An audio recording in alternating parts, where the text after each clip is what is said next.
कक्षा 10वीं गणित में आप सभी का स्वागत है। आइए आज हम दो चरों वाले रैखिक समीकरण linear equation in two variables युगपत समीकरण के अंतर्गत प्रतिस्थापन विधि से किसी युगपत समीकरण को कैसे हल करते हैं ये समझने का प्रयास करते हैं। एक उदाहरण लेते हैं हम। आइए प्रश्न क्रमांक 1। एक समीकरण निकाय है x धन y बराबर 7 और दूसरा है यहाँ पर समीकरण 1 से ऋण y बराबर ऋण 1। ठीक है, इस समीकरण निकाय को हमको प्रतिस्थापन विधि सब्स्टिट्यूशन मेथड से हल करना है। आइए हल प्रारंभ करते हैं। सर्वप्रथम दिए गए समीकरण निकाय को एक बार लिख लिया जाता है ऐसे। ये हो गया समीकरण नंबर 1। इसी प्रकार दूसरा समीकरण को लिखिए 1 से ऋण y बराबर ऋण 1। ये समीकरण नंबर 2 हो गया। यहाँ पर प्रतिस्थापन विधि में ये देखा जाता है, चूँकि दोनों ही समीकरण में ध्यान से देखिए दो चर राशि है, x है, यहाँ y है। तो प्रतिस्थापन विधि में एक चर राशि का मान दूसरे चर राशि के पदों में प्राप्त किया जाता है। वो इस प्रकार है, आइए देखते हैं। तो दोनों समीकरणों में से जो छोटा समीकरण है उस पर पहले विचार करते हैं, लेकिन यहाँ पर देखिए आप लोग दोनों समीकरण में ये भी छोटा समीकरण का आशा है यहाँ पर चर राशि का गुणांक छोटा हो। तो ये देखिए यहाँ गुणांक 1 है, यहाँ भी 1 है। यहाँ चर राशि y का गुणांक 1 है तो यहाँ चर राशि y गुणांक ऋण 1 है। मतलब दोनों को ही हम ले सकते हैं। तो सर्वप्रथम समीकरण 1 से अगर हम लें तो क्या होगा, देखिए समीकरण 1 से। आइए एक बार प्रश्न को मैं फिर से लिख दे रहा हूँ समीकरण को ऐसे। यहाँ दो चर है x और y, तो एक चर राशि जिसे हम x को चुनते हैं, दूसरी ओर पक्षांतर कर देते हैं तो ये ऋण x। ये हो गया समीकरण नंबर 3। ध्यान दीजिए समीकरण 3 में चर राशि y का मान 7 ऋण x के रूप में है। ठीक है, तो इस मान को यहाँ लिख देंगे समीकरण 3 से y का मान समीकरण 2 में रखने पर। ध्यान दीजिए समीकरण 1 से लेकर के तो हल किए तो समीकरण 3 मिला, तो अब हमको समीकरण 2 में ही मान रखना होगा। में यहाँ पर y का मान समीकरण 2 में प्रतिस्थापित करने पर लिखेंगे, क्योंकि विधि का नाम है प्रतिस्थापन। तो प्रतिस्थापित करने पर आइए इसको लिखते हैं। तो समीकरण 2 x ऋण y है, y की जगह क्या लिखना है हमको, 7 ऋण x लिखना है। तो 7 ऋण x, इसको ब्रैकेट में ले लेंगे।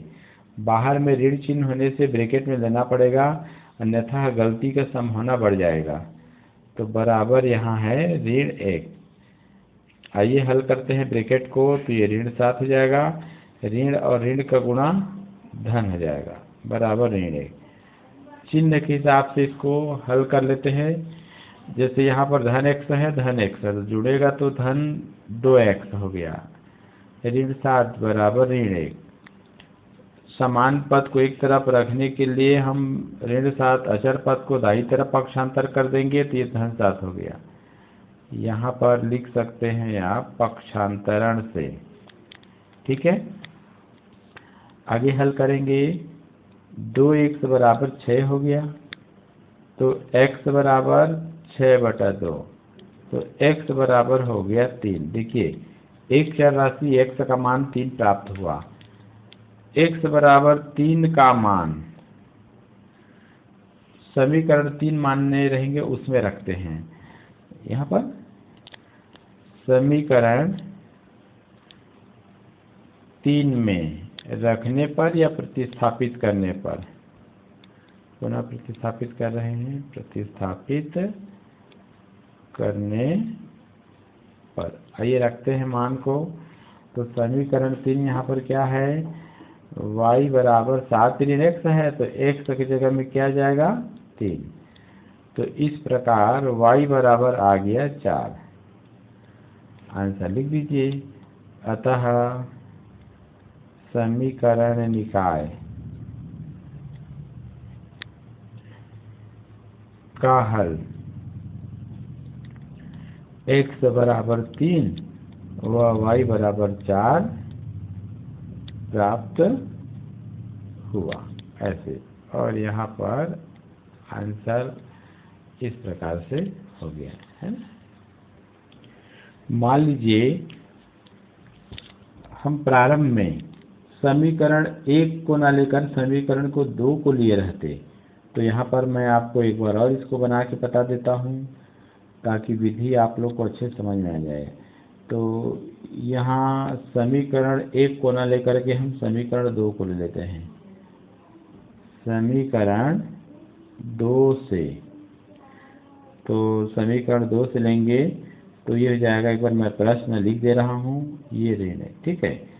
यहाँ पर x को हम पक्षांतर कर दे रहे हैं, तो ऋण 1 है, ये धन x इधर आके ऋण x। ध्यान दीजिए यहाँ पर दोनों में ऋण चिन्ह है, तो ऋण को कॉमन लेंगे तो ये हो जाएगा 1 + x। ऋण और ऋण कैंसिल हो गया, तो ये y बराबर क्या हो जाएगा 1 + x। ये समीकरण नंबर 3 इसको कहेंगे, ठीक है। तो अब समीकरण 3 से y का मान समीकरण 1 में रखेंगे। इस बार 1 में प्रतिस्थापित करने पर, प्रतिस्थापित